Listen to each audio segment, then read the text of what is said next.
মূর্খ হয় না। আমরা মূর্খ মানুষ, আমরা গ্রামের মানুষ, আমরা সাধারণ মানুষ, আমরা দিন আইনা দিন খাই। আমরা ছোটবেলায় পড়ছি না, হুজুর আব্বা হেসুমে ফরাইছে না, হ্যাঁ সংসার বড় আসিল কামে লাগাই দিছে, হেসুমে কি আর এত তান বুঝিনি। এ সমস্ত রঙ্গের কথা, এসব আলাপ কবরে সারবে না বাপ। এটি এমনি সাদওয়ানে কম যায়, কিন্তু এটি কবরে কইলে হইতো না। হাসরের ময়দানে এগুলো বললে হবে না বাপ। এখানেই ঠিক করতে হবে। মুসলমান মূর্খ হয় না, মুসলমানের জন্য মূর্খ থাকা অনুমতি নাই। মুসলমান শিক্ষিত হওয়া ফরজ।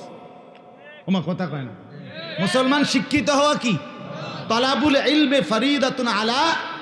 তো তাহলে মুসলমান মূর্খ থাকার অনুমতি আছে? মুসলমান শিক্ষিত হওয়া কি ফরজ।